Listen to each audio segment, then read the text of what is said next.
बोलो। जय गुरुदेव। गुरु महाराज के चरणों में मेरा कोटि कोटि सादर जय गुरुदेव। सभी सत्संगियों को मेरा प्यार भरा सादर जय गुरुदेव। जय गुरुदेव।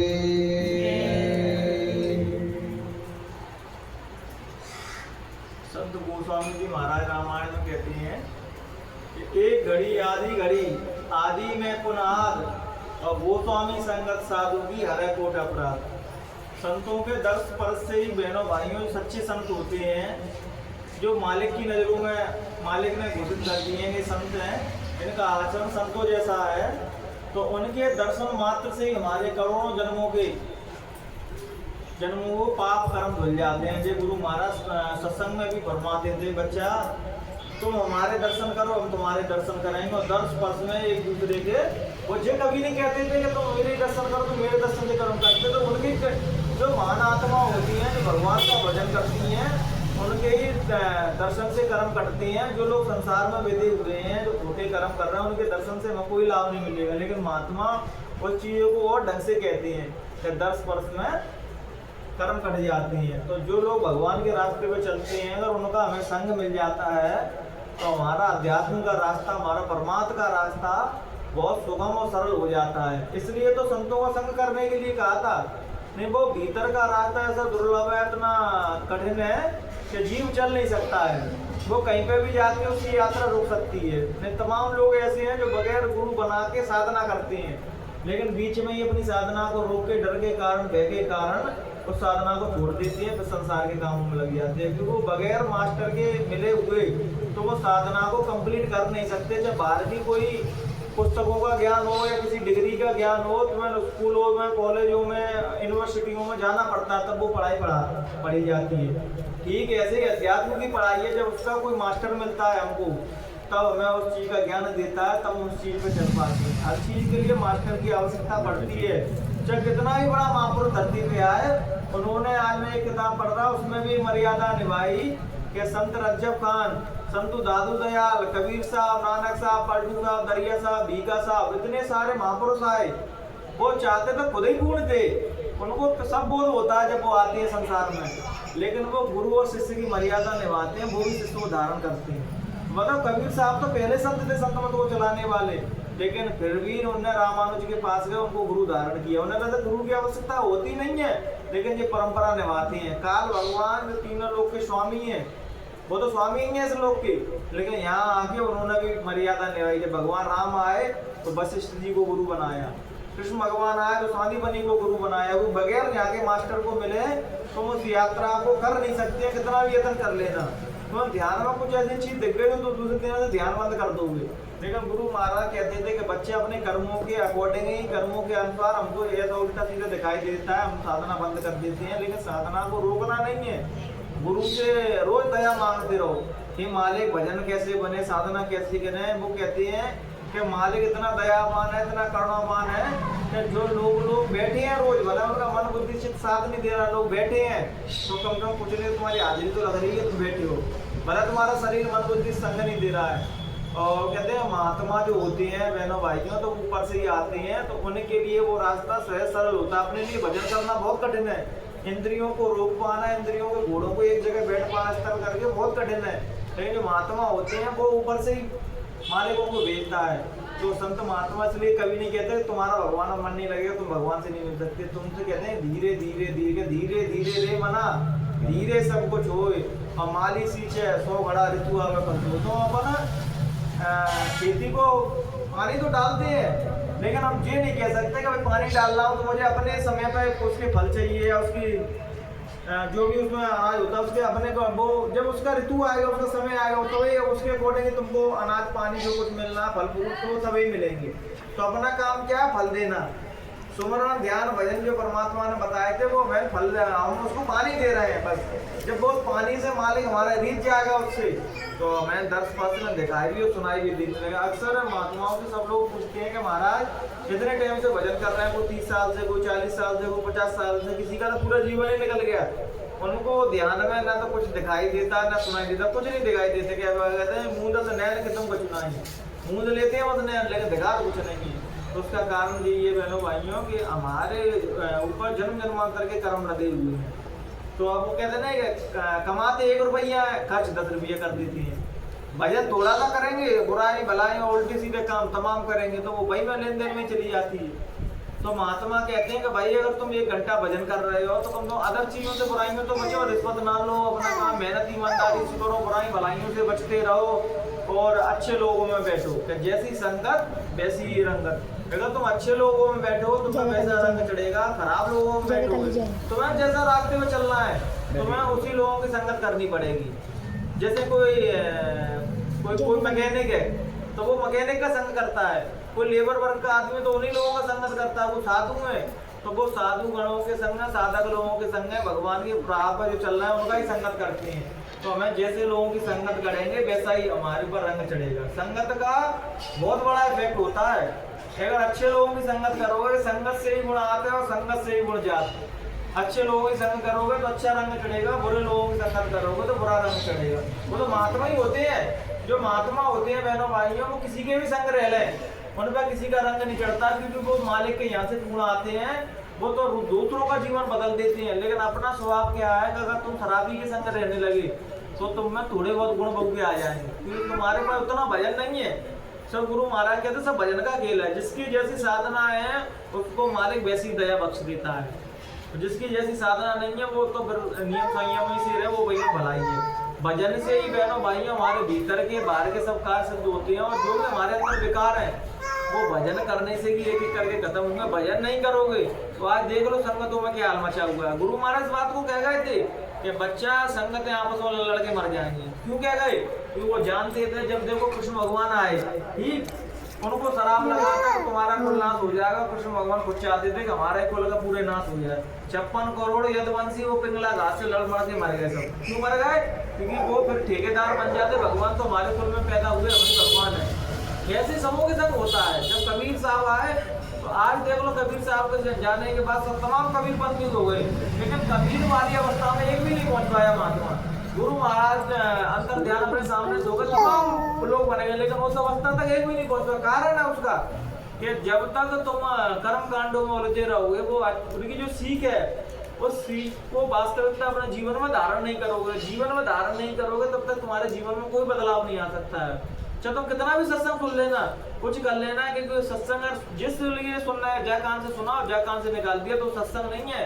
रज्जब खान को जब दादू दयाल मिले और वो प्रेम विवाह कर रहे थे, अपनी मनचाहे स्त्री से विवाह करने जा रहे थे, तो उनके गुरु ने बस एक बात बोला, रज्जब तूने गजब कियो और आया था हरिभजन को होटल लोगों के पास।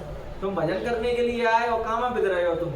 तो उन्होंने सेहरा अपना जो सेहरा बांधे थे मुसलमान थे उन्हें फेंक दिया सेहरा और सतगुरु के पीछे लग गए। जिनके कर्म पाक साफ रहते हैं बहनों भाइयों, जिनके पिछली साधना अधूरी रह जाती है वो ही एक बार में चेतते हैं। अन्यथा 45, 50, 52 साल गुरु महाराज ने हमको सत्संग सुनाया, एक भी लोग नहीं चेत पाए ना उस ज्ञान को प्राप्त कर पाए, क्योंकि लोग बस सुनते थे, बस उसको गुनते नहीं थे। गुन रहोगे एक सत्संग में तुम्हारा काम हो जाएगा, एक बार में महात्मा के दर पर से तुम्हारा काम हो जाएगा। लेकिन गुरु महाराज जानते थे कि उस लेवल का किसी का भजन नहीं, उस लेवल के किसी के कर्म नहीं है।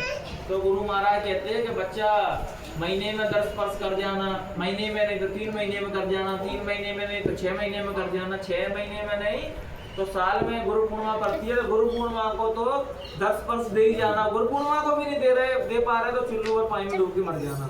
एक साल में भी तुम गुरु के दर्शन करने के लिए नहीं जा पा रहे तो तुम्हारा गुरु बनाने का कोई फायदा नहीं। वैसे तो दर्शन रोज रोज करना चाहिए, लेकिन रोज रोज संसारी व्यक्ति के इतने अच्छे कर्म नहीं कि रोज रोज महात्मा के दर्शन हो पाए।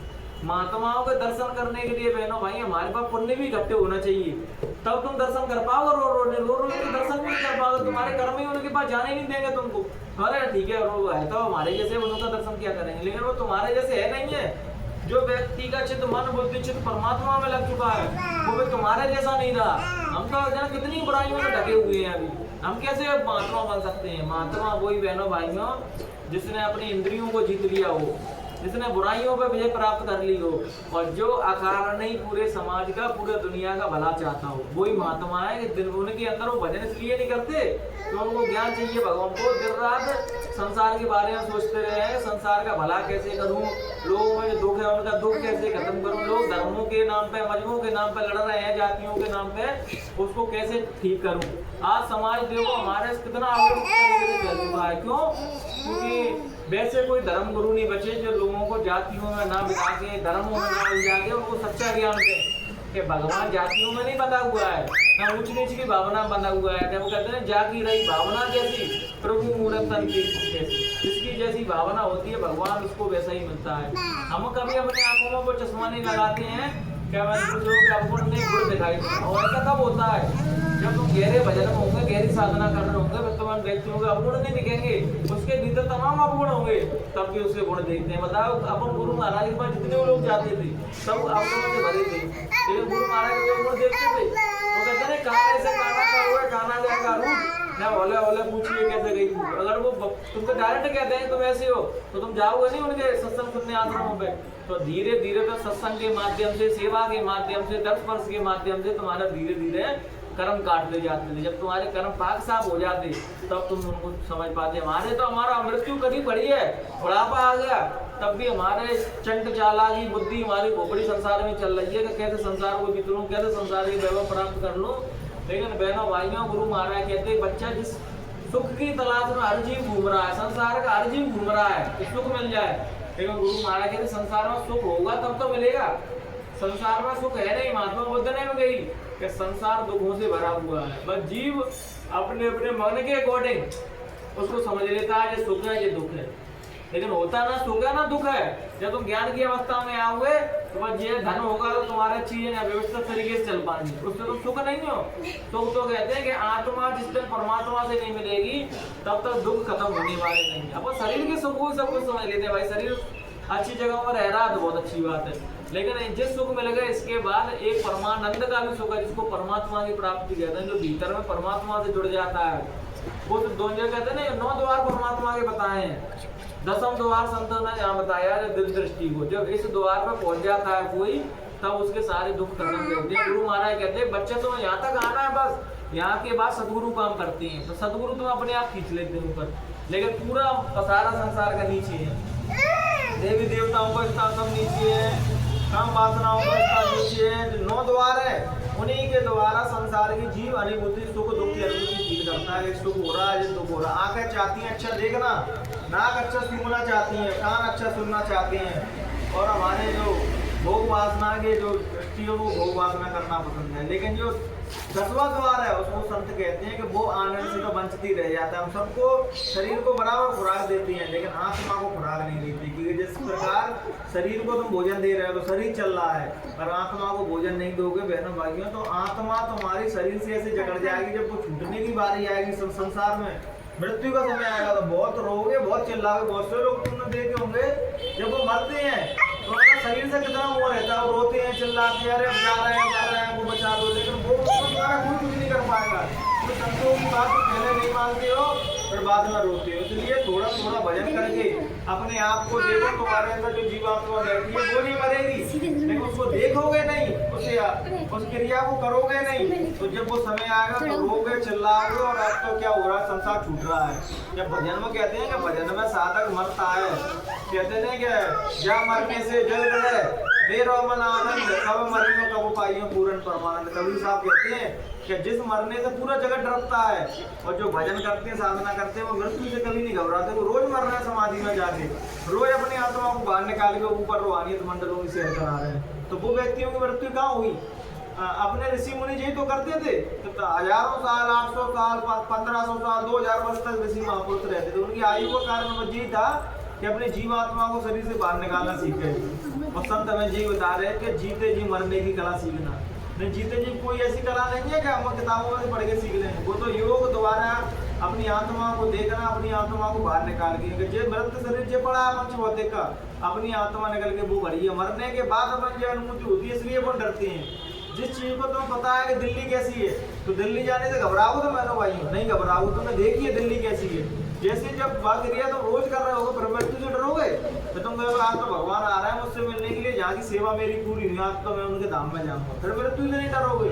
तो संत कहते हैं भय तब तक है जब तक तुमको ज्ञान नहीं है। ज्ञान मिल जाएगा, ज्ञान हो जाएगा, फिर तुम्हें किसी भी चीज का भय नहीं लगेगा। अब आपको सब डरे हुए हैं, कोई नौकरी न चली जाए बाघ का डर है, कोई प्लॉट ना चले जाए बाघ का डर है, कोई गरीब ना हो जाए बाघ का डर है, कोई जातियों में कुछ कह दे बाघ का डर है, इतने तो डर है। तो भगवान से मिले हो कहाँ? हम कहते हैं अपना सम्मान भी खोना नहीं चाहते और भगवान को प्राप्त करना चाहते, तो ऐसे भगवान नहीं मिलते।